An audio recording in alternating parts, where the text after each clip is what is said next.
ಎಲ್ಲರಿಗೂ ನಮಸ್ಕಾರ. ನನ್ನ ಯೂಟ್ಯೂಬ್ ಚಾನಲ್ಗೆ ಸ್ವಾಗತ.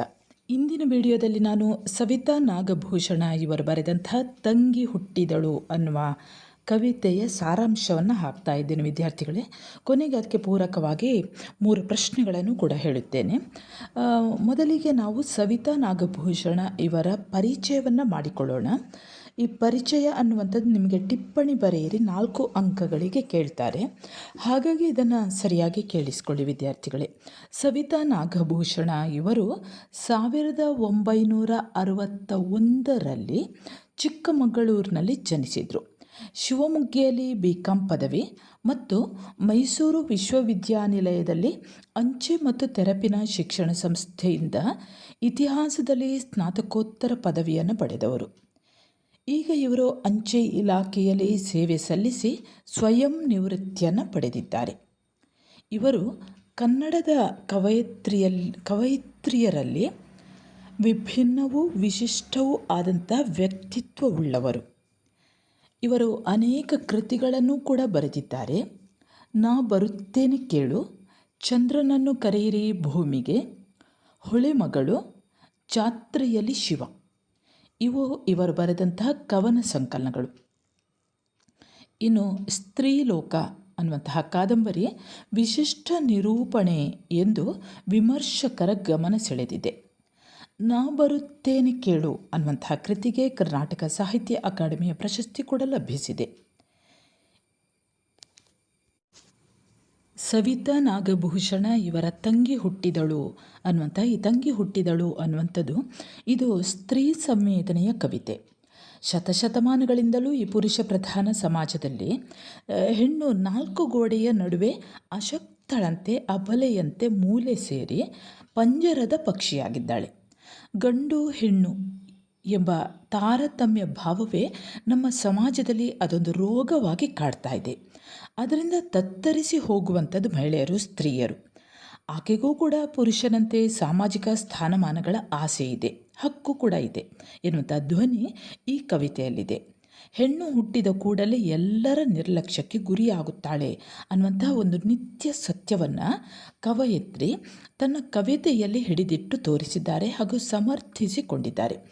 ಹೆಣ್ಣಿಗೆ ಹೆಣ್ಣೇ ಶತ್ರು ಅನ್ನುವಂತಹ ಅಪವಾದವನ್ನು ಸುಳ್ಳಾಗಿಸಿ ಈ ಸಮಾಜದಲ್ಲಿ ನಲುಗಿ ಹೋಗಿರುವಂತಹ ಹೆಣ್ಣು ಮೇಲೆದ್ದು ನಿಲ್ಲಬೇಕು ಎಂದರೆ ಮತ್ತೊಂದು ಹೆಣ್ಣು ಅಕ್ಕನಾಗಬೇಕು ಎಂದು ಪ್ರತಿಪಾದಿಸಿ ಆಕೆಯ ಸಹಾಯ ಸಹಾನುಭೂತಿ ಎಂಬಂತಹ ಶಕ್ತಿ ಬೇಕೇ ಬೇಕು ಅನ್ನುವಂತಹ ಹಂಬಲವನ್ನು ಕವಯಿತ್ರಿ ಈ ಕವನದಲ್ಲಿ ವ್ಯಕ್ತಪಡಿಸುತ್ತಾರೆ. ಈಗ ನಾವು ಕವನವನ್ನು ನೋಡ್ತಾ ಹೋಗೋಣ. ಸಂಭ್ರಮವಿಲ್ಲ, ಸಡಗರವಿಲ್ಲ, ಮನೆಯೊಳಗೆ ಸೂತಕದ ವಾತಾವರಣ. ಇಲ್ಲಿ ಕವಯಿತ್ರಿ ಹೇಳ್ತಾರೆ, ಹೆಣ್ಣು ಮಗುವಿನ ಜನನವಾಗಿದೆ. ಆ ಮಗುವಿನ ಜನನವಾಗಿದೆ ಅನ್ನುವಾಗ ಅದೊಂದು ಸಂತೋಷದ ವಾತಾವರಣ ಆ ಮನೆಯಲ್ಲಿ ಇರಬೇಕಾಗಿತ್ತು. ಮನೆಯಲ್ಲಿ ಯಾವುದೇ ಸಡಗರಗಳು ಇಲ್ಲ, ಸಂಭ್ರಮವೂ ಇಲ್ಲ. ಜನನದ ಹಿಂದಿನ ಗಳಿಗೆಯಲ್ಲಿ ಇದ್ದಂತಹ ಸಂಭ್ರಮ ಸಡಗರಗಳು ಈಗ ಒಮ್ಮೆಲೆ ಮಾಯವಾಗಿ ಅಲ್ಲಿ ಸೂತಕದ ವಾತಾವರಣ ನಿರ್ಮಾಣವಾಗಿದೆ. ಆಶೆಯಂತೆಯೇ ಬತ್ತಿ ಹೋಗಿದೆ ಎದೆ ಹಾಲು, ಹಡೆದವ್ವ ಕೊರಗುವಳು. ಅಂದರೆ ಇಲ್ಲಿ ಮೊದಲನೆಯದು ಹೆಣ್ಣು ಮಗುವಿದೆ, ಹಾಗಾಗಿ ಎರಡನೆಯದು ಗಂಡು ಮಗು ಆಗಬಹುದು ಅನ್ನುವಂತಹ ಆಸೆ ಇತ್ತು. ಮೊದಲನೆಯದು ಹೆಣ್ಣಾಗಿ ಎರಡನೆಯದು ಗಂಡು ಮಗುವಿನ ಜನನದ ಆಸೆ ನಿರೀಕ್ಷೆಯಲ್ಲಿ ಇದ್ದವರಿಗೆ ನಿರಾಸೆ ಉಂಟಾಗಿದೆ. ಮೊದಲಿಗೆ ನಿರೀಕ್ಷೆ ಇತ್ತು, ಆದರೆ ಈಗ ಆ ನಿರೀಕ್ಷೆ ಹೋಗಿ ನಿರಾಶೆ ಉಂಟಾಗಿದೆ. ಪರಿಸ್ಥಿತಿಯ ಒತ್ತಡಕ್ಕೆ ಸಿಲುಕಿರುವಂತಹ ಹೆತ್ತ ತಾಯಿಯು ನೊಂದುಕೊಂಡಿದ್ದಾಳೆ. ತನಗೀಗ ಎರಡನೇದು ಕೂಡ ಹೆಣ್ಣೇ ಹುಟ್ಟಿತಲ್ಲ ಎಂದು ಆಕೆಯ ಆ ಆಸೆಯು ಹೇಗೆ ಬತ್ತಿ ಹೋಯಿತೋ, ಎರಡನೇದು ಗಂಡು ಮಗು ಆಗ್ತದೆ ಅನ್ನುವಂಥ ಆಸೆ ಇತ್ತು, ಆದರೆ ಹೆಣ್ಣು ಮಗುವಿನ ಜನನದಿಂದಾಗಿ ಆ ಆಸೆ ಬತ್ತಿ ಆಕೆ ನೊಂದುಕೊಂಡಿದ್ದಾಳೆ. ಎದೆ ಹಾಲು ಕೂಡ ಬತ್ತಿ ಹೋಗಿಬಿಟ್ಟಿದೆ. ಲೋಕದ ನಿಂದೆಗೆ ಗುರಿಯಾಗುವಂತಹ ಮಗುವನ್ನು ಹೆತ್ತೆನಲ್ಲ ಎಂಬ ತಾಯಿಯೂ ಕೂಡ ಅಸಹಾಯಕತೆಯಿಂದ ಇಲ್ಲಿ ಕೊರಗುತ್ತಾ ಇದ್ದಾಳೆ. ಇನ್ನು ಮುಂದೆ ಹೇಳ್ತಾರೆ, ಅಪ್ಪನ ಸ್ಥಿತಿ ಹೇಗಿದೆ? ಎರಡನೇದು ಗಂಡು ಮಗುವಾಗಬಹುದು ಅನ್ನುವಂಥ ಆಸೆಯಲ್ಲಿ ಇದ್ದಂಥ ಅಪ್ಪ ಏನು ಮಾಡ್ತಿದ್ದಾರೆ? ಅಪ್ಪನ ಸ್ಥಿತಿ ಜೋಲಿ ಏರಿಸಲು ಮೊಳೆಯೇ ಸಿಗಲೊಲ್ಲದು ಅಪ್ಪಗೊಣಗುವನು. ಗಂಡು ಮಗುವಾಗಿದ್ದರೆ ಆ ಮನೆಯಲ್ಲಿ ಹಬ್ಬದ ವಾತಾವರಣ ಇತ್ತು. ಆದರೆ ಈಗ ಅಂದರೆ ಗಂಡು ಮಗು ಆಗಿದ್ದರೆ ಸಿಹಿ ತಿಂಡಿಯ ವಿತರಣೆ ಕೂಡ ಆಗ್ತಾ ಇತ್ತು. ಆದರೆ ಹೆಣ್ಣು ಹುಟ್ಟಿತಲ್ಲ ಅನ್ನುವಂತಹ ಕಾರಣಕ್ಕೆ ಜನ್ಮ ಕೊಟ್ಟಂತಹ ತಂದೆಯೂ ಕೂಡ ಅಲಕ್ಷ್ಯ ತೋರ್ತಾ ಇದ್ದಾನೆ.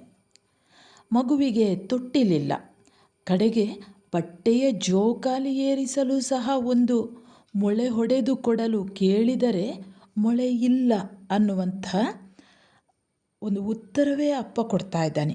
ಮೊಳೆಯೇ ಸಿಗಲೊಲ್ಲದು. ಜೋಲಿ ಏರಿಸಲು ಆ ಬಟ್ಟೆಯ ಜೋಲಿಯನ್ನಾದರೂ ಏರಿಸೋಣ, ತೊಟ್ಟಿಲು ಹೇಗೂ ಇಲ್ಲ, ಆ ಬಟ್ಟೆಯ ಜೋಲಿಯನ್ನಾದರೂ ಕಟ್ಟೋಣ ಅಂತ ಇದ್ದರೆ ಆ ತಂದೆಯೂ ಕೂಡ ಅದಕ್ಕೆ ಅಲಕ್ಷ್ಯ ವಹಿಸ್ತಾ ಇದ್ದಾನೆ. ಅದನ್ನು ಸರಿಪಡಿಸಿ ಆ ಮೊಳೆ ಹೊಡೆದು ಜೋಲಿ ಕಟ್ಟೋಣ ಅಂದರೆ ಮೊಳೆಯೇ ಇಲ್ಲ ಅನ್ನುವಂಥ ಒಂದು ನಿರ್ಲಕ್ಷ್ಯದ ಉತ್ತರ ಕೊಡ್ತಾ ಇದ್ದಾನೆ. ಪೇಟೆಯಲ್ಲಿ ಮಿಠಾಯಿ ಇದ್ದಕ್ಕಿದ್ದ ಹಾಗೆಯೇ ತುಟ್ಟಿಯಾಗಿದೆ. ಚಂದ ಮಾಡಿ ಪದ ಹಾಡುವ ಅಜ್ಜಿಯ ಗಂಟಲು ಕಟ್ಟಿ ಹೋಗಿದೆ. ಹೆಣ್ಣು ಮಗು ಹೇಗೂ ಹುಟ್ಟಿದೆ, ಮಗುವೇ ಅಲ್ವಾ, ಹಾಗಾಗಿ ಸಿಹಿ ಹಂಚೋಣ ಅಂತ ಹೇಳಿದರೆ ಪೇಟೆಯಲ್ಲಿ ಮಿಠಾಯಿ ಇದ್ದಕ್ಕಿದ್ದ ಹಾಗೆ ದುಬಾರಿಯಾಗಿದೆ ಅಂತಾರೆ. ದುಬಾರಿ ಅಂದರೆ ಹೆಚ್ಚು ಬೆಲೆ ಏರಿಬಿಟ್ಟಿದೆ ಅಂದರೆ ಕೊಡಲಿಕ್ಕೆ ಮನಸ್ಸಿಲ್ಲ. ಹಾಗಾಗಿ ಇದೊಂದು ಕಾರಣವನ್ನು ಕೊಡ್ತಾ ಇದ್ದಾರೆ. ಸಿಹಿ ಹಂಚುವ ಅಂದರೆ ಪೇಟೆಯಲ್ಲಿ ಮಿಠಾಯಿಯ ಬೆಲೆಯೇ ಏರಿದೆ, ಹಾಗಾಗಿ ಹಂಚುತ್ತಿಲ್ಲ. ಆದರೂ ಅದು ಕೂಡ ಯಾವುದಕ್ಕೆ? ಹೆಣ್ಣು ಅನ್ನುವಂತಹ ಕಾರಣಕ್ಕೆ. ಅಲ್ಲಿ ನಿರುತ್ಸಾಹ ತೋರದೆ ತಾಯಿಯಾದವಳು, ಆದರೂ ಕೂಡ ತಾಯಿಗೆ ಮಗುವೆ. ಹಾಗಾಗಿ ಆಕೆ ಯಾವ ನಿರುತ್ಸಾಹವನ್ನು ತೋರದೆ ಮಗುವನ್ನು ಅಲಂಕರಿಸಿ ಜೋಕಾಲಿಯಲ್ಲಿಡ್ತಾಳೆ. ಆ ಲಾಲಿ ಪದವನ್ನು ಹಾಡಬೇಕು. ಸಾಧಾರಣವಾಗಿ ನಿಮಗೆಲ್ಲ ಗೊತ್ತಿದೆ, ಮನೆಯಲ್ಲಿ ಅಜ್ಜಿಯಂದಿರು ಇದ್ದರೆ ಬಹಳ ಖುಷಿಯಿಂದ ಮೊಮ್ಮಗುವಿಗೆ ಜೋಗುಳ ಹಾಡ್ತಾರೆ, ಲಾಲಿ ಪದ ಹೇಳ್ತಾರೆ. ಈ ತಾಯಿ ಏನು ಮಾಡ್ತಾಳೆ, ಅಲ್ಲೇ ಇದ್ದಂತಹ ಅಜ್ಜಿಯನ್ನು ಹೇಳ್ತಾಳೆ, ಮಗುವಿನ ಅಜ್ಜಿಯನ್ನು, ಒಂದು ಲಾಲಿ ಪದವನ್ನು ಹಾಡಮ್ಮ, ಚಂದ ಮಾಡಿ ಹಾಡಿ ಅಂತ ಹೇಳಿದಾಗ ಅಜ್ಜಿಯನ್ನು ಕೇಳ್ತಾಳಂತೆ. ಆವಾಗ ಅವಳು ಹೇಳ್ತಾಳೆ, ಗಂಟಲು ಕಟ್ಟಿ ಹೋಗಿದೆ ಅಂತ ಅಜ್ಜಿ ಉತ್ತರ ಕೊಡ್ತಾಳೆ. ಅಂದರೆ ಅವಳಿಗೆ ಮನಸ್ಸಿಲ್ಲ, ಹೆಣ್ಣು ಮಗು ಹುಟ್ಟಿದ್ದಕ್ಕೆ ಮನಸ್ಸಿಲ್ಲ, ಹಾಗಾಗಿ ನನಗೆ ಗಂಟಲು ಸರಿ ಇಲ್ಲ ಅಂತ ಹೇಳ್ತಾಳೆ. ದೂರದಿಂದಲೇ ಶುಭ ಕೋರಿದ್ದಾರೆ ಬಂಧುಗಳು, ಯಾರೊಬ್ಬರೂ ಸೂಚಿಸಿಲ್ಲ ಮಗುವಿಗೆ ಹೆಸರು. ಹೆಚ್ಚಾಗಿ ನಿಮಗೆಲ್ಲ ಗೊತ್ತಿರ್ಬೋದು, ಒಂದು ಮಗು ಹುಟ್ಟುವಂಥ ಸಂಭ್ರಮದಲ್ಲಿ ಆ ಮಗು ಇನ್ನೇನು ಹುಟ್ಟಬೇಕು, 1 ತಿಂಗಳಿರ್ಬೋದು, 2-3 ತಿಂಗಳಿದ್ದರೂ ಕೂಡ ಆವಾಗಲೇ ಶುರು ಮಾಡಿಕೊಂಡು ಬಿಡ್ತಾರೆ. ಮಗುವಿಗೆ ಯಾವ ಹೆಸರಿಡೋಣ ಅಂತ ಎಲ್ಲವನ್ನು ಇಡೀ ಇದರಲ್ಲೆಲ್ಲ ಹುಡುಕಿ ಭಾಳ ಖುಷಿಯಲ್ಲಿ ಹುಡುಕ್ತಾರೆ. ಆದರೆ ಇಲ್ಲಿ ಮಗು ಹುಟ್ಟಿದೆ, ಎರಡನೇದು ಕೂಡ ಹೆಣ್ಣು ಮಗುವೆ ಅಂತ ಗೊತ್ತಾದಂಥ ಬಂಧುಗಳು ಏನು ಮಾಡ್ತಾರೆ ಅಂದರೆ, ಗಂಡು ಮಗುವನ್ನು ಹೆತ್ತಿದ್ದರೆ ಬಂಧು ಬಳಗದವರು ತಾವಾಗೇ ಬರ್ತಾಯಿದ್ರು. ಆದರೆ ಹೆಣ್ಣು ಅನ್ನುವಂಥ ಕಾರಣಕ್ಕೆ ಬಂಧು ಬಳಗದವರು ಅಲಕ್ಷಿಸಿ ದೂರದಿಂದಲೇ ಬಾಯಿಯ ಉಪಚಾರಕ್ಕೆ ಶುಭ ಕೋರ್ತಾ ಇದ್ದಾರಂತೆ. ಮಗುವಿಗೆ ಹೆಸರಿಡಲು ಯಾರೊಬ್ಬರೂ ಕೂಡ ಇಂಥ ಹೆಸರಿಡೋಣ ಅಂತ ಯಾರೂ ಕೂಡ ಉತ್ಸಾಹದಿಂದ ಮುಂದೆ ಬರ್ತಾ ಇಲ್ಲ ಅಂತೆ. ಅಂದರೆ ಬಂಧುಗಳಿಗೂ ಕೂಡ ಹೆಣ್ಣು ಹುಟ್ಟಿದೆ ಅನ್ನುವಂಥ ತಾತ್ಸಾರ. ಹೋಗಲಿ ಬಿಡಿ, ಯಾರೋ ಸಮಾಧಾನ ಮಾಡುವರು. ಸಾಕಮ್ಮ, ಸಾಕು ನಿಟ್ಟುಸಿರೇ ಹೆಸರಾಗಿ ಮಗುವನ್ನು ಅಲಂಕರಿಸುವುದು. ಹೆಣ್ಣು ಅನ್ನುವಂತಹ ಕನಿಕರ ತೋರೋರು ಯಾರೋ ಕೆಲವರೆಲ್ಲ ಬಂದು ನೋಡ್ತಾರಂತೆ. ಹೋಗಲಿ ಬಿಡಿ ಎಂದು ಹೆತ್ತವಳನ್ನು ಸಮಾಧಾನ ಮಾಡುವರು. ಒಂದರ ಮೇಲೊಂದರಂತೆ ಹೆಣ್ಣು ಮಕ್ಕಳೇ ಆಗ್ತಾ ಇವೆ.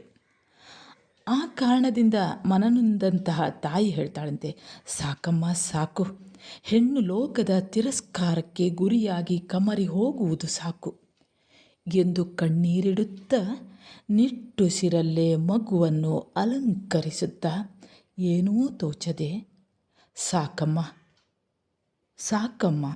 ಅಂದರೆ ಸಾಕು ಈ ಜನ್ಮವೇ ಸಾಕು, ಹೆಣ್ಣು ಜನ್ಮವೇ ಸಾಕು. ಕೊನೆಗೆ ಆ ಸಾಕಮ್ಮ ಏನಾದರೂ ಹುಟ್ಟಿದೆಯಲ್ಲ ಅದನ್ನು ಸಾಕಮ್ಮ ಸಾಕಲೇಬೇಕಲ್ವ. ಕೊನೆಗೆ ಆ ಸಾಕಮ್ಮ ಅನ್ನುವಂಥ ಹೆಸರೇ ಆ ಮಗುವಿಗೆ ಆಗಿಬಿಡ್ತದಂತೆ. ಆ ಮಗುವಿನ ಹೆಸರು ಏನು? ಸಾಕಮ್ಮ ಅಷ್ಟೇ. ನಿರಾಶೆ, ನಿರ್ಲಕ್ಷ್ಯ ಹಸುಕಂದನಿಗೆ ಹೇಗೆ ಅರ್ಥವಾಗುವುದು? ನುಣ್ಣನೆಯ ಸಣ್ಣ ದನಿ ಜಡ ಜಗತ್ತ ಭೇದಿಸುವುದು. ನಿರಾಶೆ, ನಿರ್ಲಕ್ಷ್ಯ ಈ ಮಗುವಿಗೆ ಹೇಗೆ ಗೊತ್ತಾಗ್ತಾ ಇದೆ? ತನ್ನ ಹೆಸರೇ ತನ್ನನ್ನು ನಿರ್ಲಕ್ಷಿಸ್ತಾ ಇದೆ. ತನ್ನವರು ನಿರಾಶೆಯಿಂದ ಕಾಣುತ್ತಿದ್ದಾರೆ. ಆ ತಾರತಮ್ಯದ ಭಾವನೆಗಳು ಆ ಮಗುವಿಗೆ ಹೇಗೆ ಗೊತ್ತಾಗಬೇಕು? ಹೇಗೆ ತಾನೇ ಬೆಳೆಯುವ ಮುಗ್ಧ ಮಗುವಿಗೆ ಅರ್ಥವಾಗಬೇಕು? ಆದರೂ ಇದು ಜಡ ಜಗತ್ತು, ಪುರುಷ ಪ್ರಧಾನ ವ್ಯವಸ್ಥೆಯ ಜಗತ್ತು. ಹೆಣ್ಣಿನ ಚೈತನ್ಯವನ್ನು ಮೂಲೆಗೆ ಹುದುಗಿಸುತ್ತಿರುವ ಜಗತ್ತು. ಎಂದು ಈ ಜಡ ಜಗತ್ತಿನಿಂದ ತನಗೆಂದು ಮುಕ್ತಿ ಎಂಬ ನೊಂದ ಹೆಣ್ಣಿನ ನುಣ್ಣನೆಯ ಸಣ್ಣ ದನಿ ಆ ಜಡ ಜಗತ್ತನ್ನು ಭೇದಿಸಲು ಯತ್ನಿಸುವುದು. ಅಂದರೆ ಆ ಮಗುವಿನ ಸಣ್ಣ ಧ್ವನಿ ಈ ಜಡ ಜಗತ್ತು ಇದೆಲ್ಲ ಅದನ್ನು ಒಡೆಯಲು ಯತ್ನಿಸ್ತಾ ಉಂಟು. ಅಂದರೆ ತನಗೂ ಕೂಡ ಹಕ್ಕು ಇದೆ ಅನ್ನುವ ರೀತಿಯಲ್ಲಿ ಆ ಮಗುವಿನ ಧ್ವನಿ ಕೇಳಿಸ್ತಾ ಇದೆ. ಇನ್ನು ಕೊನೆಯಲ್ಲಿ ಒಂದು ಸಂದೇಶವನ್ನು ಕವಯಿತ್ರಿ ಕೊಡ್ತಾರೆ. ಸವಿತಾ ನಾಗಭೂಷಣ ಅವರು ಸಂದೇಶವನ್ನು ಕೊಡ್ತಾರೆ. ಈ ರೀತಿ ಕೊಡ್ತಾರೆ: ಹಿಡಿಯಷ್ಟಿರುವ ತಂಗಿಯನು ಮುಡಿಯಷ್ಟಿರುವ ಅಕ್ಕ, ಅಕ್ಕರೆಯಿಂದ ಅಪ್ಪುವಳು, ಅಭಯ ನೀಡುವಳು. ಅಂದರೆ ಈ ಹೆಣ್ಣಿನ ಕನಸುಗಳು ನನಸಾಗಬೇಕು ಎಂದರೆ, ಈ ಅವಿವೇಕಿ ಸಮಾಜವನ್ನು ಮೆಟ್ಟಿ ನಿಲ್ಲಬೇಕು ಅಂದರೆ ಶಕ್ತಿ ತುಂಬುವವರು ಬೇಕು. ಶಕ್ತಿ ತುಂಬುವವರು ಇದ್ದಾಗ ಮಾತ್ರ ಇವೆಲ್ಲವನ್ನು ಕೂಡ ಮೆಟ್ಟಿ ನಿಲ್ಲಬಹುದು ಒಂದು ಹೆಣ್ಣು ಮಗು. ಈ ಸಮಾಜದಲ್ಲಿ ಹಿಡಿಯಷ್ಟಿರುವ ತಂಗಿಗೆ ಎಷ್ಟು ಒಂದು ಹಿಡಿಯಷ್ಟಿರುವಂತಹ ಆ ತಂಗಿಗೆ ಮುಡಿಯಷ್ಟಿರುವ ಸ್ವಲ್ಪ ಮಾತ್ರವೇ ದೊಡ್ಡವಳಾಗಿರುವಂತಹ ಆ ಅಕ್ಕನ ಅಕ್ಕರೆಯ ಸಹಾಯ ಬೇಕು. ಆದ್ದರಿಂದ ಆಗ ತಾನೇ ಹುಟ್ಟಿದ ಹೆಣ್ಣು ಮಗುವನ್ನು ಮನೆಯವರೆಲ್ಲ ನಿರ್ಲಕ್ಷಿಸಿದ್ದರೂ ಆಕೆಯ ಅಕ್ಕ ಸಹಜವಾದ ಅಕ್ಕರೆಯಿಂದ, ಅಂದರೆ ಹೆಣ್ಣು ಮಗುವನ್ನು ಹುಟ್ಟಿದಂಥ ಹೆಣ್ಣು ಮಗುವನ್ನು ತಾತ್ಸಾರ ಮಾಡ್ತಾ ಇದ್ದಾರೆ, ನಿರ್ಲಕ್ಷ್ಯ ಮಾಡ್ತಾ ಇದ್ದಾರೆ ಅನ್ನುವಂಥದ್ದನ್ನು ಹೆಣ್ಣಾಗಿರುವಂತಹ ಅದರದೇ ಆ ಮಗುವಿನ ಅಕ್ಕ ಅದನ್ನು ತಿಳಿದುಕೊಳ್ತಾ ಇದ್ದಾಳಂತೆ. ಹಾಗಾಗಿ ಆಕೆ ಆ ಮಗುವನ್ನು ಮುದ್ದಿಸ್ತಾಳೆ.